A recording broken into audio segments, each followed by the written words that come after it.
Amen. Nous allons prendre nos Bibles dans les Actes des Apôtres, chapitre 8, à partir du verset 1er.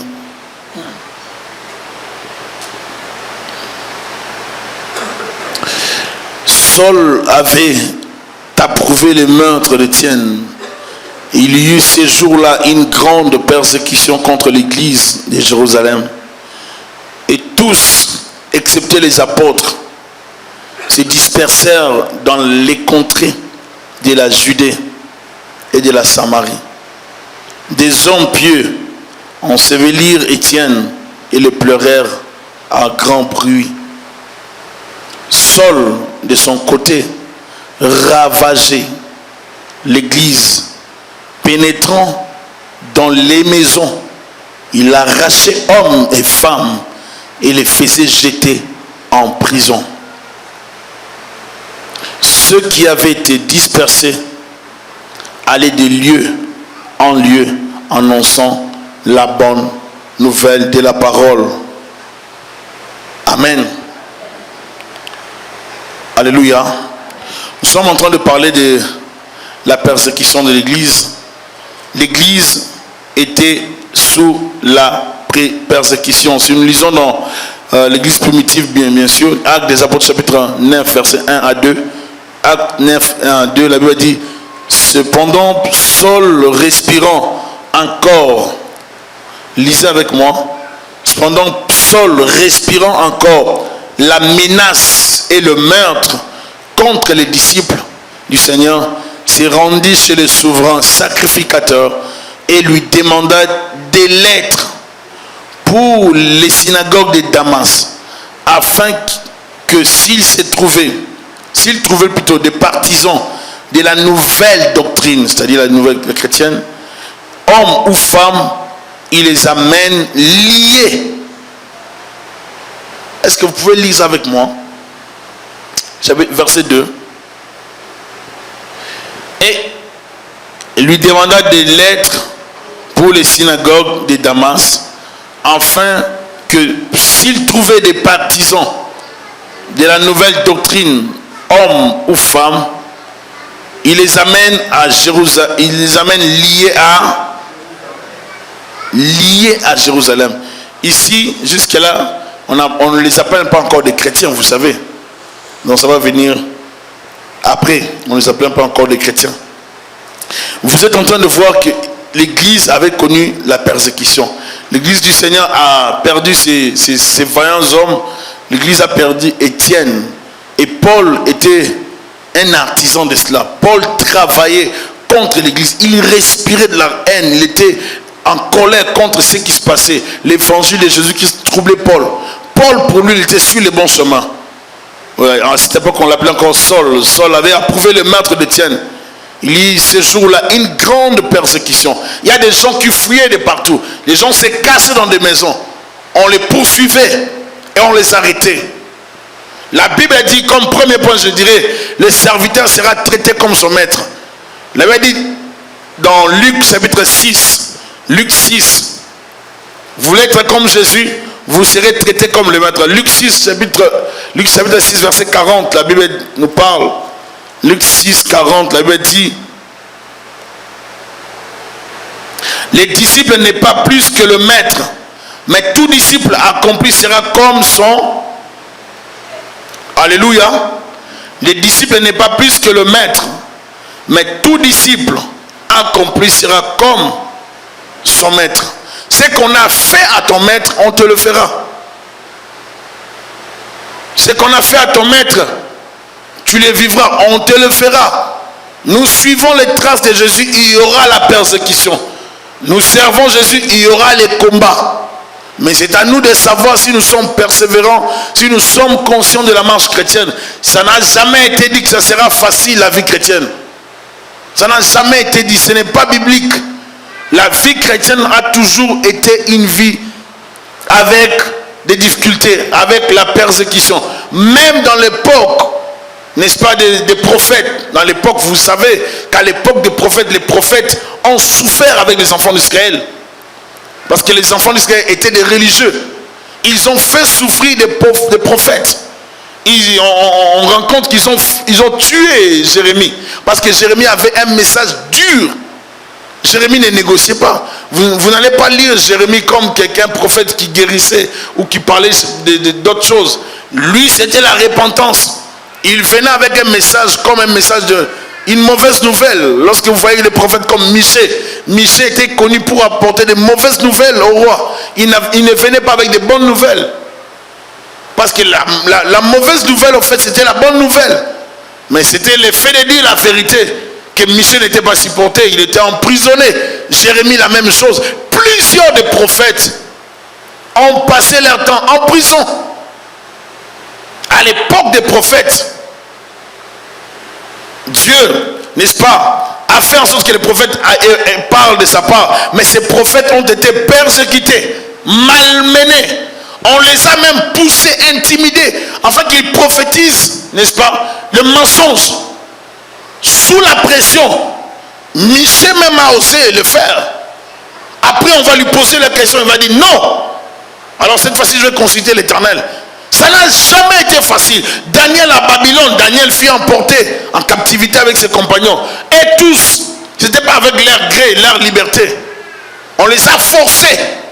Mais ils n'ont pas arrêté de servir Dieu à Babylone. Dans la persécution, nous devons servir Dieu. Chacun de nous vivra la persécution de sa manière. Il peut y avoir aussi une grande persécution dans une ville, dans un pays. À peine nous sommes en train de voir dans certains pays, on admet l'évangélisation de la parole de Dieu. Mais si nous reculons, nous retournons quelques années en arrière, dans certains pays, tu ne pouvais même pas parler de Christ. Je ne sais pas si encore aujourd'hui on a libéré en Chine, qu'on évangélise vraiment les Chinois. Dans certains pays, on dit, même au Maroc, c'est interdit d'évangéliser, de dire, de parler aux gens en route de Jésus-Christ. C'est interdit. Tu seras emprisonné. On arrête encore dans certains pays. Je vous ai dit la fois passée, les pasteurs qui a été tué dans un pays arabe, c'est sur Internet, pendu. En 2014, bien aimé, les diables continuent à persécuter l'église.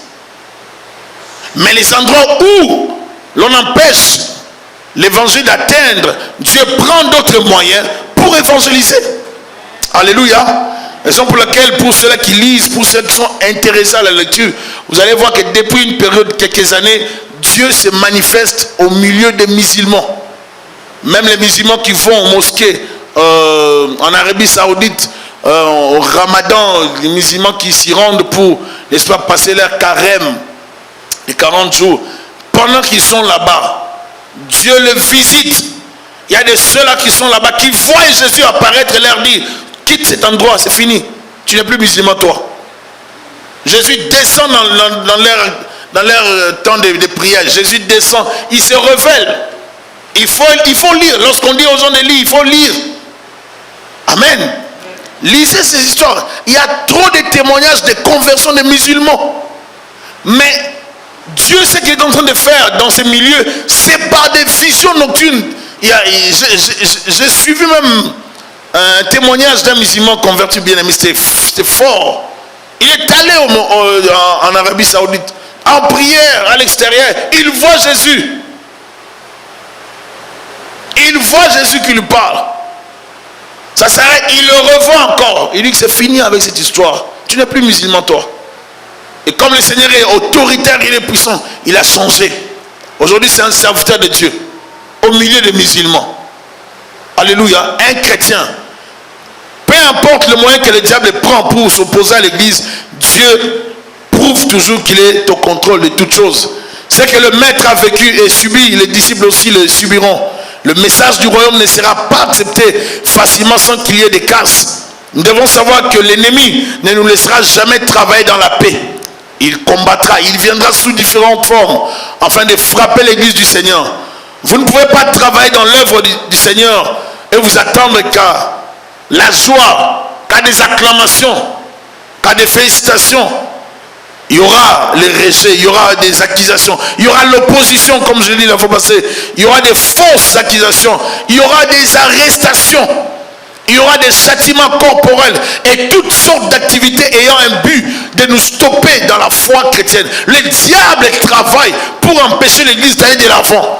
Le diable a peur de la croissance de l'église. Il a peur des chrétiens persévérants. Il a peur des chrétiens qui combattent pour la foi chrétienne. Il a peur de ces chrétiens engagés. Le diable a peur des disciples persévérants impliqués dans l'œuvre de Dieu. Il ne veut pas les voir. Le diable préfère te voir aller à l'église mais vivre dans l'impudicité. Ça, c'est ce que le diable veut.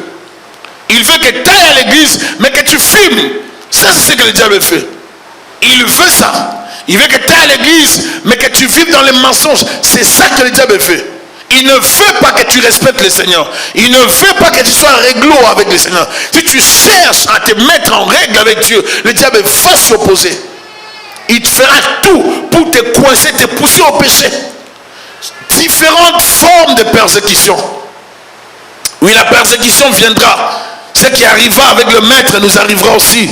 D'une manière ou d'une autre, on ne le souhaite pas. Mais ça peut arriver. Et il a déjà annoncé cela. Il avait prévenu ses apôtres que cela arrivera. L'opposition peut revêtir des formes très diverses. Il y a de l'intimidation. Il y a l'incarcération, les arrestations. Il y a des châtiments, des accusations en justice. Dans toutes ces fausses accusations, nous allons retrouver la main de Dieu. Même lorsque nous voyons dans les actes des apôtres, la main de Dieu n'avait jamais abandonné ses serviteurs, même lorsqu'on les accusait. Alléluia. Dieu a toujours été présent, malgré les arrestations. Mais il y a des attitudes qu'il faut adopter lors d'une persécution. On ne peut pas vivre la persécution seulement comme ça, on abandonne la foi, bien on commence à pleurer. Il y a des attitudes à adopter. Pour montrer que... Je vais lire d'abord, avant d'aller plus loin, je vais lire dans Actes des Apôtres, chapitre 7, verset 58. Acte 7 parlant d'Étienne.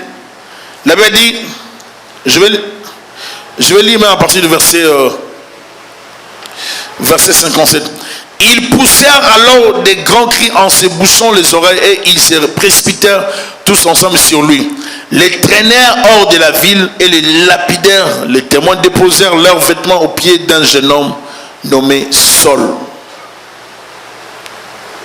Ils ont lapidé Étienne. Dans Actes 12, verset 2, verset 1er, je peux commencer même au verset 1er, jusqu'au verset 5. Vers le même temps, le roi Hérode s'est mis à maltraiter quelques membres de l'église. Il fit mourir par l'épée Jacques, frère de Jean. Voyant que cela était agréable aux Juifs, il fit encore arrêter Pierre. C'était pendant les jours des pains sans levain. Après avoir saisi et jeté en prison, après l'avoir saisi et jeté en prison, il est mis sous la garde de 4 squads, de 4 soldats chacune, avec l'intention de le faire comparaître devant le peuple après la Pâque. Accusation, arrestation et puis comparaison en justice. Pierre donc était gardé dans la prison et l'église, verset 5, et l'église ne cessait d'adresser pour lui des prières à Dieu. Amen. On a déjà perdu un géant, Jacques. Alors les chrétiens ont compris, on a perdu Jacques, mais on ne peut plus perdre Pierre. Qu'est-ce qu'il faut faire? Il faut multiplier la prière. Dans la persécution, au milieu de la persécution, l'attitude qu'il faut avoir, c'est l'attitude de la prière. Vous vivez des moments difficiles, personne ne vous comprend, vous vous sentez rejeté par tout le monde, vous vous sentez persécuté d'une manière ou d'une autre. Vous acceptez Jésus-Christ, vous arrêtez avec les péchés. Tout le monde vous rejette parce que vous rejetez les péchés. On ne vous supporte plus à cause de Dieu. Ne faiblissez pas. Persévérez dans la prière. Ce n'est pas facile. Si vous aimez Jésus-Christ, tenez bon. Si vous aimez Jésus-Christ, restez ferme dans votre conviction. N'abandonnez pas, ne baissez pas les bras. Bien-aimés, vous êtes sur le bon chemin. Et je vous assure qu'un jour Jésus-Christ reviendra. Quand je vois des hommes de Dieu mourir, des gens qui aimaient Dieu, qui marchaient avec Dieu, mourir, partir, je vois notre faiblesse. Je me dis, on est immortel. On est immortel plutôt. On est faible. On est sujet à la mort. Nous ne sommes pas éternels sur la terre. Alléluia. Ça ne sert à rien de faire de l'orgueil. Ça ne sert à rien de refuser de servir Jésus-Christ. Nous avons plus d'avantages à le faire. Et j'aimerais vous inviter, bien-aimés, accrochez-vous dans cette affaire. Accrochez-vous dans cette entreprise de Dieu. Les apôtres sont accrochés à cet évangile. Les disciples de l'église primitive se sont accrochés terriblement. Croyant en Dieu avec malmenés. On a arrêté leurs géants, leurs dirigeants, leurs leaders pour les affaiblir. La politique satanique, c'est d'attaquer la tête pour affaiblir les restes. La stratégie du diable dans la persécution, il frappe toujours les bergers. Il frappe les conducteurs. C'est pour cela que dans une église normale, une église qui se veut croissante, c'est une église qui est appelée de demeurer dans la prière et de prier pour son leader ou pour ses leaders. Est-ce que vous êtes là?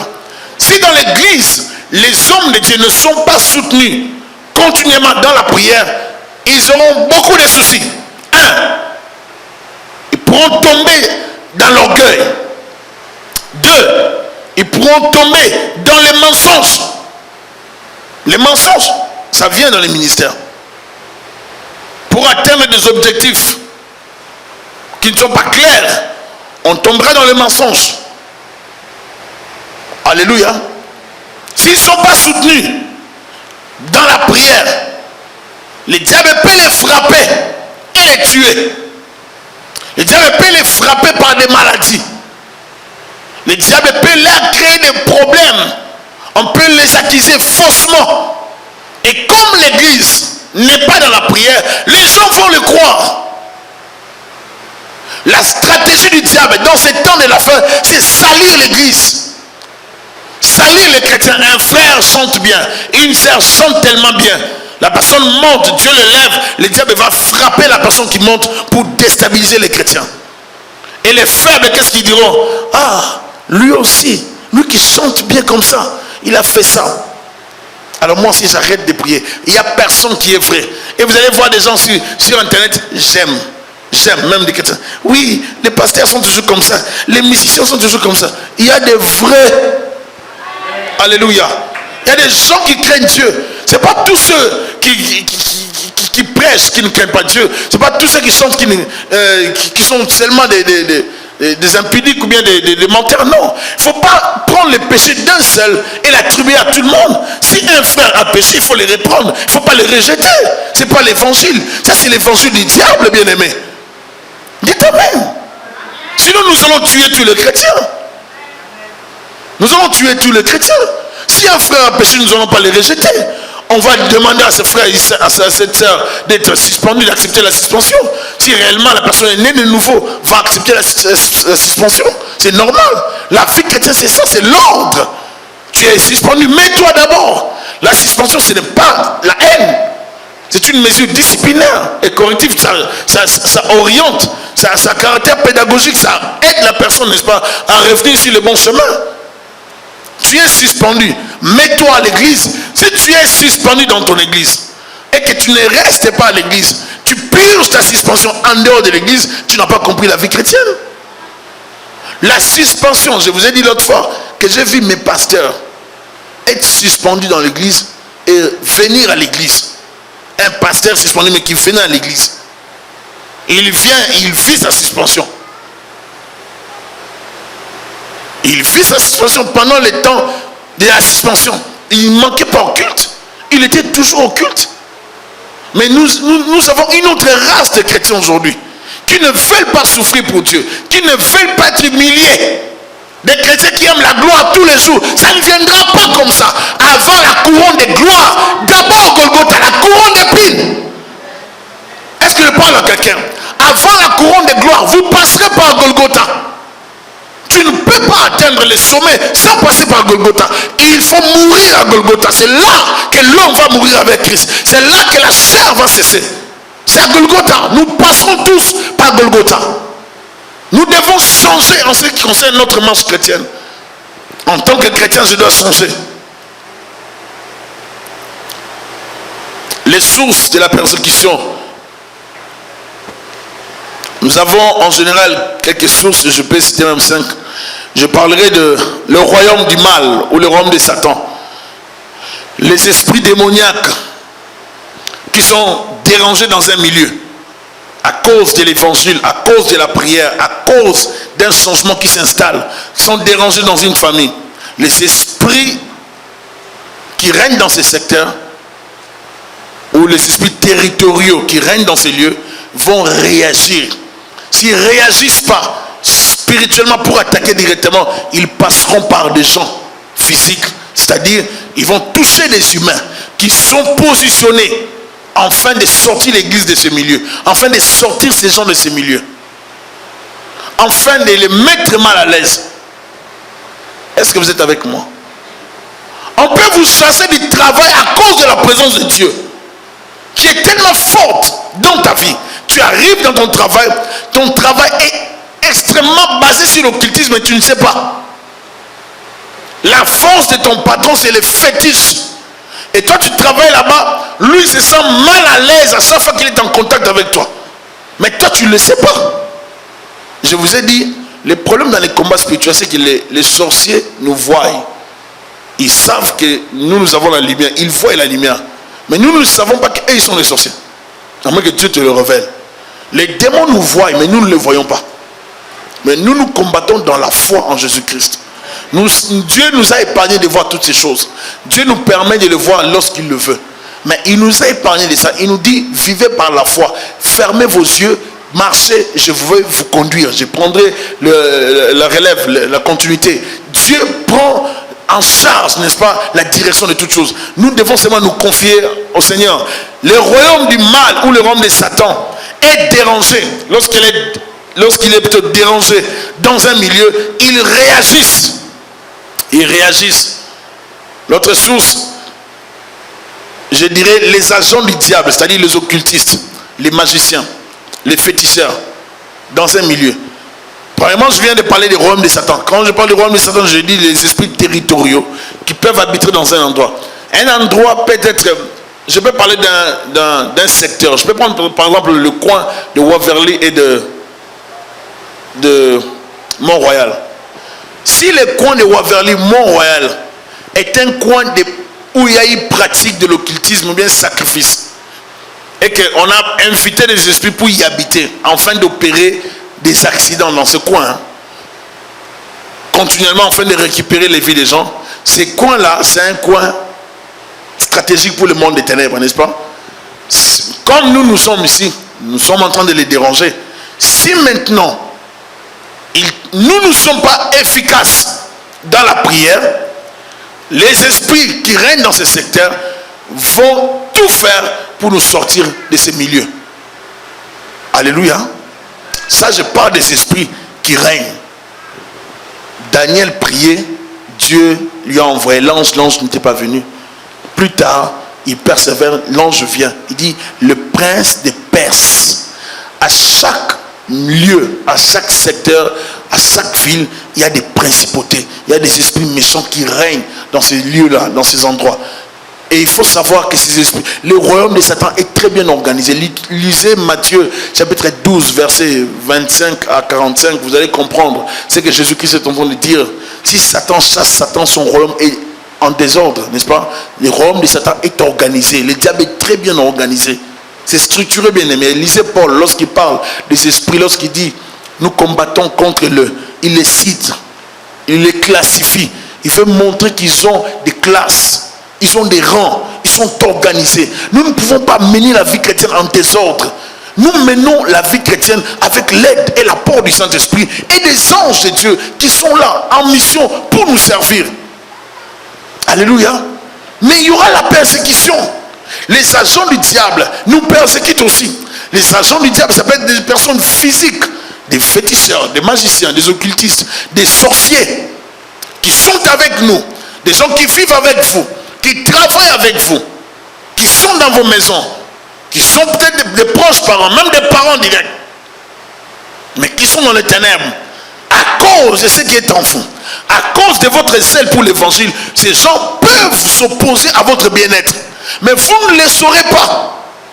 Vous allez voir une personne qui sert Dieu, cette personne connaître des maladies, des problèmes. Tu vas voir d'autres personnes qui ne marchent pas dans la crainte de Dieu comme toi, n'ont pas ce genre de problèmes. Mais toi, dans ta vie, tout ce que tu obtiens, c'est difficilement. Pour en arriver à un résultat, c'est avec 1 million de difficultés. C'est à peine que tu vas apprendre, que tu auras la solution.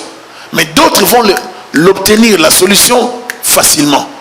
C'est parce qu'il y a quelque chose de Dieu en toi. Parce que tu sers Dieu et on s'y oppose spirituellement. On s'y oppose. Ça peut être des gens qui sont proches. Mais toi, comme tu n'as pas les discernements, l'esprit police, l'esprit, n'est-ce pas, de la police, l'esprit des discernements, tu n'as pas les discernements, tu ne comprends pas. Donc tu ne peux même pas percer, tu ne peux même pas comprendre que tel est dans les ténèbres. Mais la personne qui est dans les ténèbres te combattra alors qu'elle est auprès de toi, alors qu'elle est avec toi, et toi tu ne feras que livrer les informations. Comme le diable aime l'information, il va récupérer l'information et va s'opposer à ta vie. Les agents du diable nous combattent. La société et l'État, je parle de la société, je parle de l'État, on parle, la persécution peut arriver aussi par, n'est-ce pas, l'État, les pays, donc les dirigeants, les politiciens, si je dois le dire. Les politiciens, les gens qui dirigent, sont des fois utilisés pour persécuter l'Église.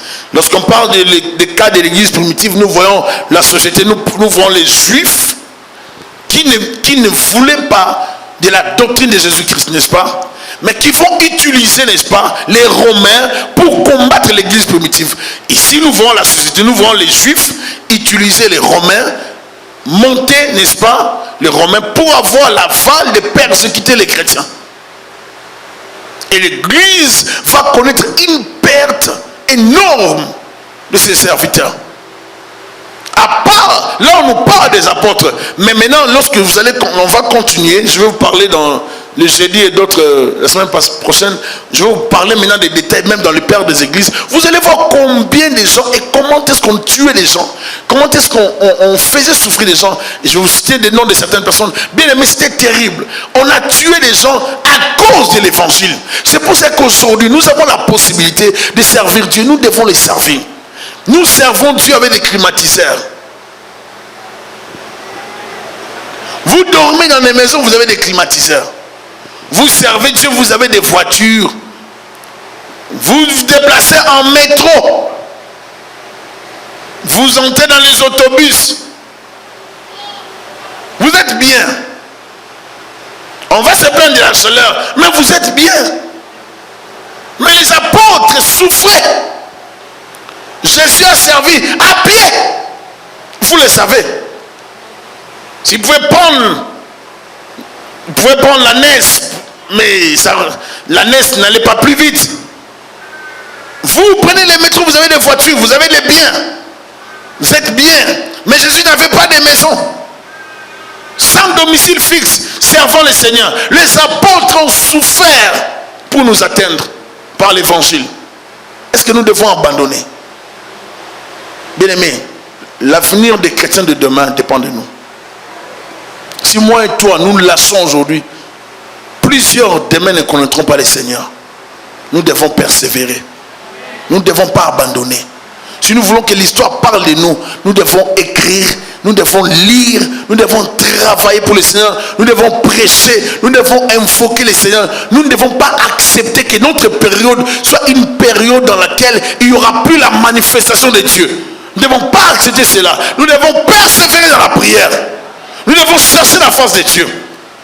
La société, les politiciens peuvent arrêter un mouvement chrétien à cause, n'est-ce pas, de l'occultisme qu'il y a dans la politique, à cause d'une certaine peur des politiciens aussi par rapport aux leaders ou au leadership des serviteurs de Dieu, parce qu'ils ont des fois peur de voir un homme de Dieu traîner des milliers et des milliers de personnes.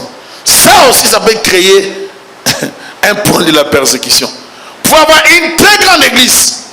On a besoin de vous, de vos gens, pour, n'est-ce pas, donner des voix aux élections présidentielles, aux élections dans ce monde. Et si vous refusez, est-ce que vous me suivez?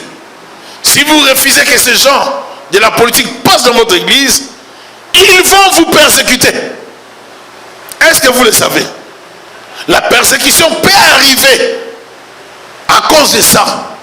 Mais dans tout ça, bien aimé, nous devons persévérer. Et les chrétiens sont appelés à protéger leurs leaders.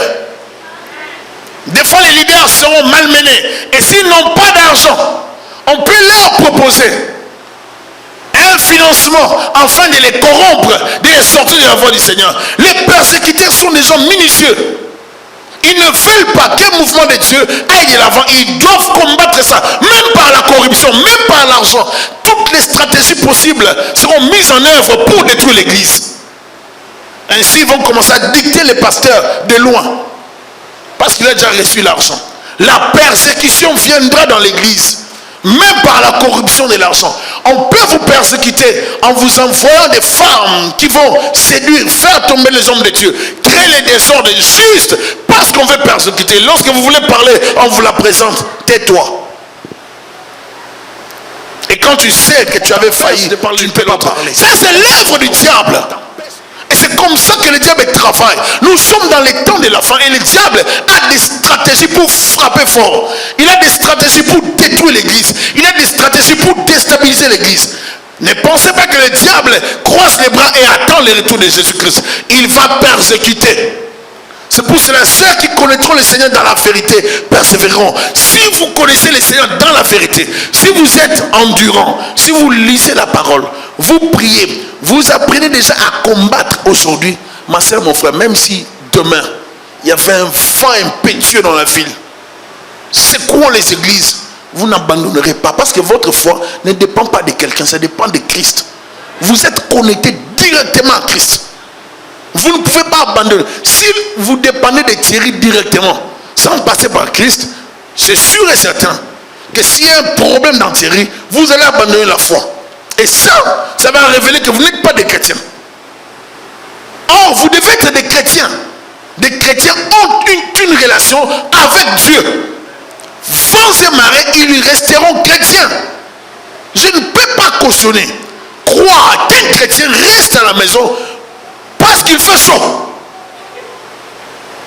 Parce qu'il fait chaud.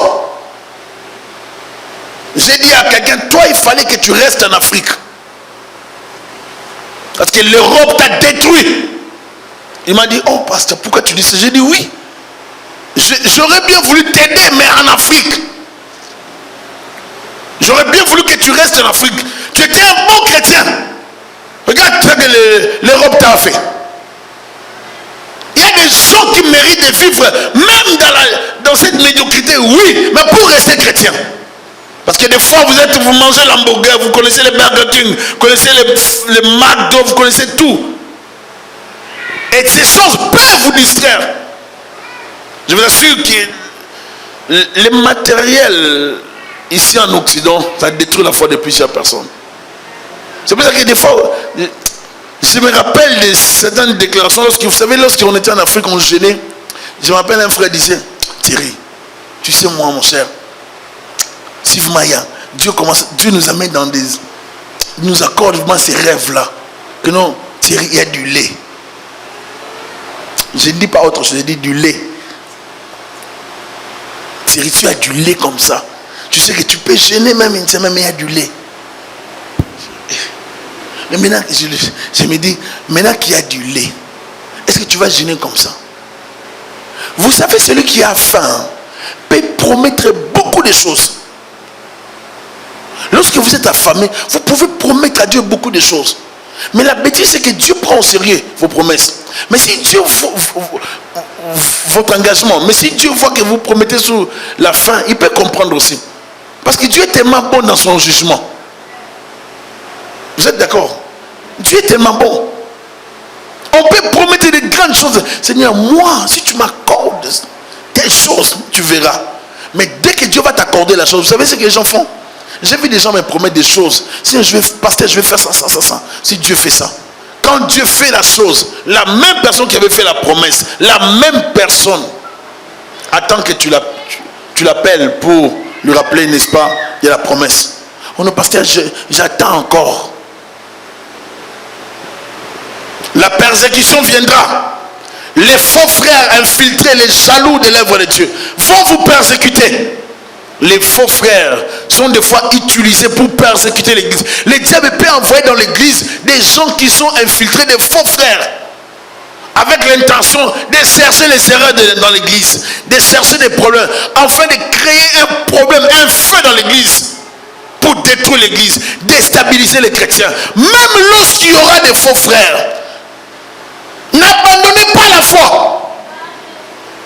On vous accusera faussement. Une accusation fausse ou une fausse accusation ne paraît pas toujours dans la fausseté.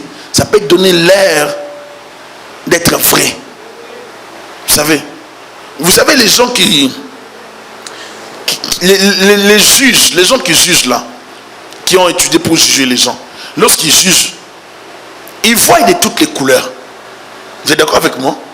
Quelqu'un peut venir ici dans le tribunal accusant l'autre, en train même de pleurer. Il m'a fait ça, elle m'a fait ça. Si vous allez dans les sentiments, vous allez croire à la personne qui accuse, vous allez croire à l'accusateur directement. Mais les gens là qui ont étudié ces domaines-là, ils sont appelés à ne pas fonctionner avec les sentiments, avec les réflexions. Je crois que je suis d'accord, frère Tom. Tu es d'accord avec moi? Amen. Ils doivent réfléchir. Amen. Il faut apprécier la première partie, la deuxième partie, et évaluer, n'est-ce pas, avant de décider. Parce que tu ne peux pas décider comme ça. Si tu décides par sentiment, je suis sûr et certain que tu peux emprisonner une personne qui n'est pas coupable. Mais combien sont ceux-là qui sont emprisonnés aujourd'hui, qui ne sont pas des coupables? Et d'autres même tués. Il y aura la persécution. On vous accusera faussement. Mais persévérez. Des fois tu veux te justifier, mais tu n'as pas d'argument. Persévère. Dieu prendra en charge ta justification. Dieu le fera. Alléluia. Il y aura des faux frères, des serviteurs du diable, des infiltrés que le diable utilisera pour, n'est-ce pas, créer la rébellion, pour créer la persécution. Il y aura aussi, pour clôturer cette partie, la source de persécution. Ça peut être des religieux, la classe des dirigeants. J'appelle ça la classe des religieux, des chefs religieux, c'est-à-dire des chefs d'église. Une église peut connaître la persécution à cause des chefs religieux. Ça peut être des chefs d'une religion musulmane, une religion bouddhiste. Ça peut être des chefs même de la religion chrétienne, mais qui sont perdus. Ils peuvent persécuter une église. Vous arrivez dans une ville, les gens sont habitués à vivre d'une telle façon. Vous arrivez, vous faites aussi les choses selon le Seigneur, mais d'une autre façon. Et ces gens, qu'est-ce qu'ils vont faire? Ils peuvent commencer à véhiculer un message contre votre ministère afin de vous déstabiliser, afin de vous combattre, parce que vous les dérangez à cause de votre ministère. Un ministère qui atterrit quelque part dans une ville, qui s'implante, peut ébranler les autres vieux ministères qui commençaient déjà à dormir. Est-ce que vous pouvez dire amen? Je vais vous dire une vérité. Lorsque Dieu voit que dans une ville, dans un pays, dans un milieu, que les églises ne fonctionnent plus correctement, Dieu peut déplacer un ministère pour l'amener dans ce milieu afin de secouer les autres églises qui dormaient.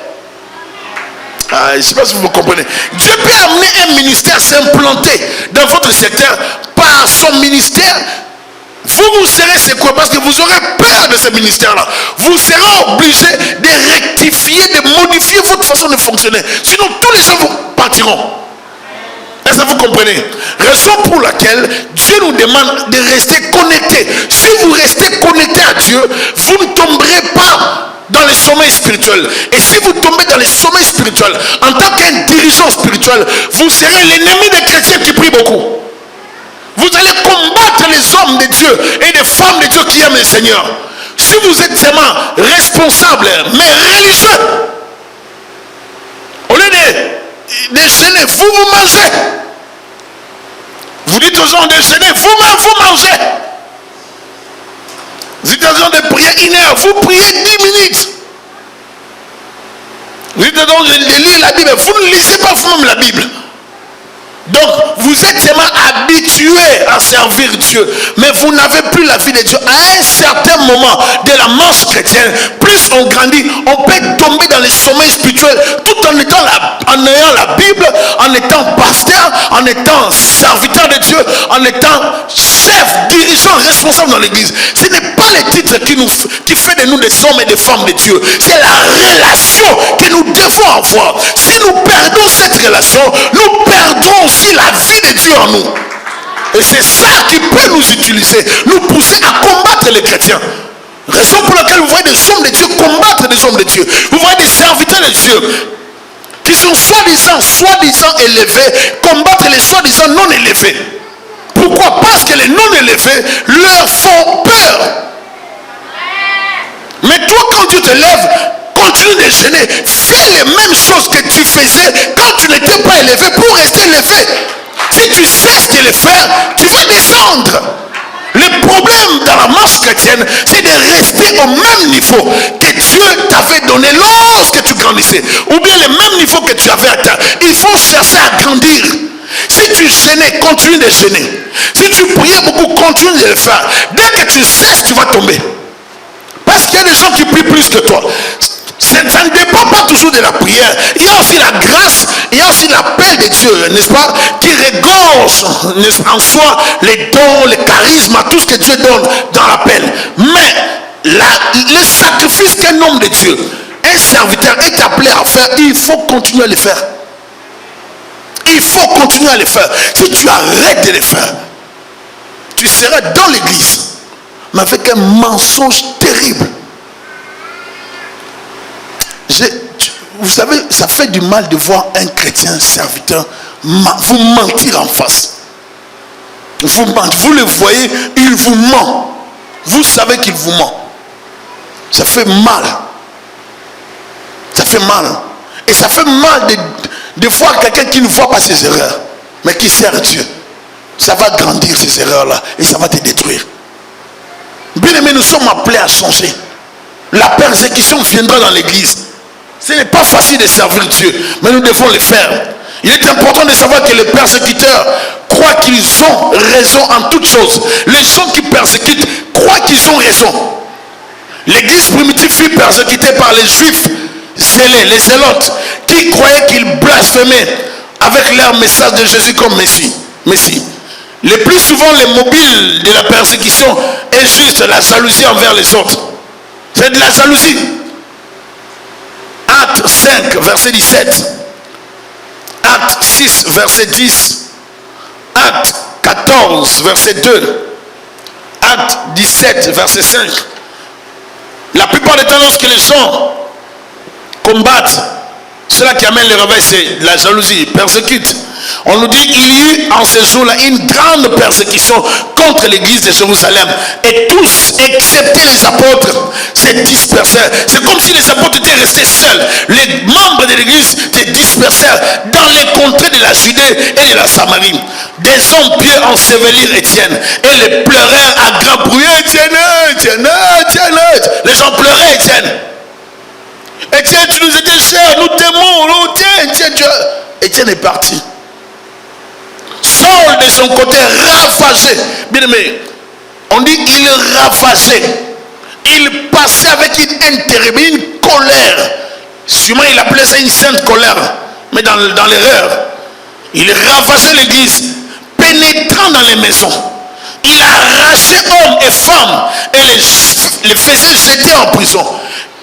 Il entrait dans certaines familles. Toi, tu as l'air d'être un chrétien. Tu as l'air d'être disciple de cet homme-là, Jésus. Lorsqu'on te voit, on voit ton langage. Lorsqu'on voit ton habillement, lorsqu'on voit ta façon de faire les choses, tu es chrétien, emprisonné. Ils entraient dans les maisons. Vous êtes chez vous, on vient vous chercher à cause de l'évangile. Allez-vous abandonner? Vous dormez à la maison, on vient vous réveiller la nuit à cause de l'évangile, venez. On vous sort de là, en prison, à cause de l'évangile. Êtes-vous prêts à aller loin avec Jésus-Christ? Êtes-vous prêts? Sommes-nous prêts à aller loin avec Jésus-Christ? Sommes-nous prêts à traverser les rejet des autres?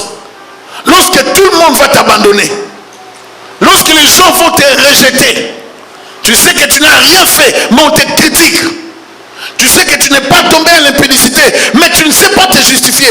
Évidemment, tu étais ce jour-là dans ce coin, avec cette soeur, avec ces frères-là. Vous parliez, mais tu n'as rien fait. La personne qui passait rapidement, n'a pas eu le temps de te questionner. Tu es évangélisé, mais dans les noirs, parce que tu l'as trouvé là en train de fumer.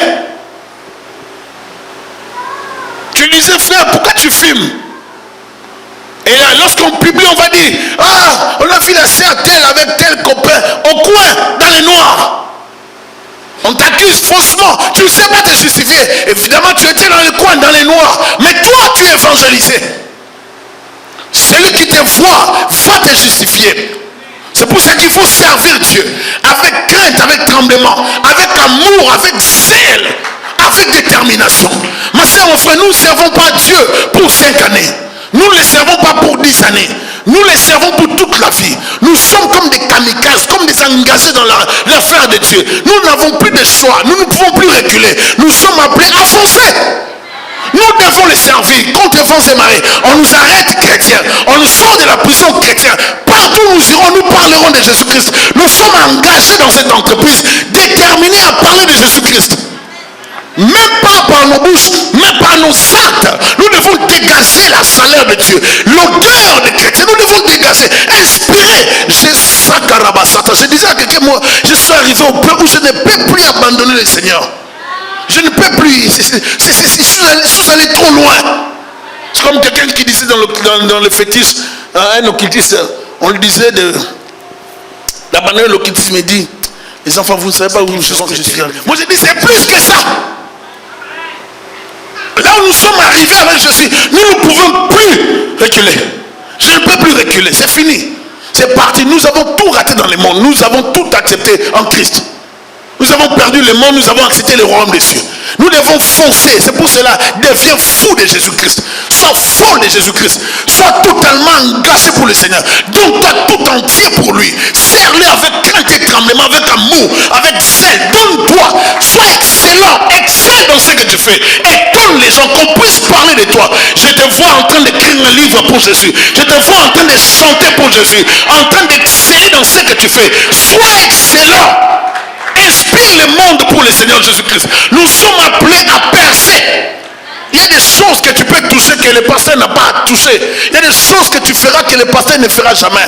Il y a des choses que tu accompliras que moi je n'accomplirai jamais. Parce que c'est toi, avec ton appel, avec la grâce de Dieu. Sois déterminé, utilise la tête et sers-toi de ce que Dieu t'a donné pour l'évangélisation, pour la gloire du Seigneur.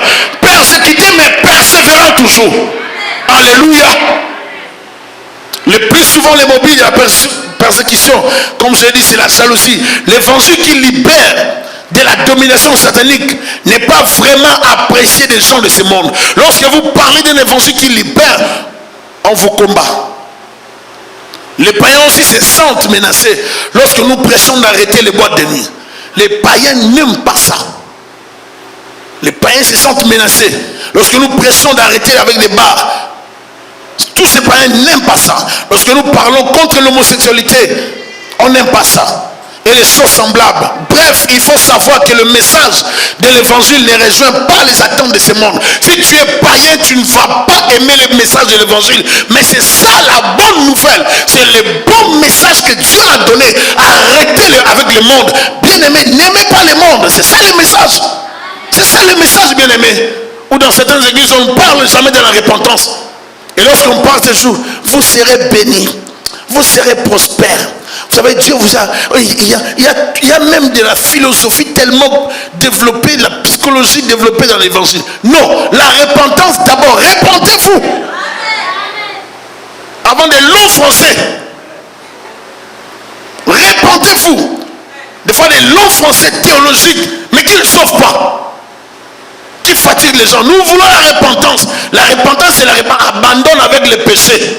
Alléluia. C'est ça l'évangile, bien-aimé. Et l'évangile ne va pas changer. Raison pour laquelle je dis c'est non négociable. On va nous persécuter à cause de la vérité, mais nous n'avons pas le choix.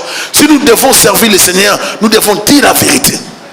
Ma soeur, mon frère, si tu vis dans les péchés, tu iras en enfer. C'est ça l'évangile.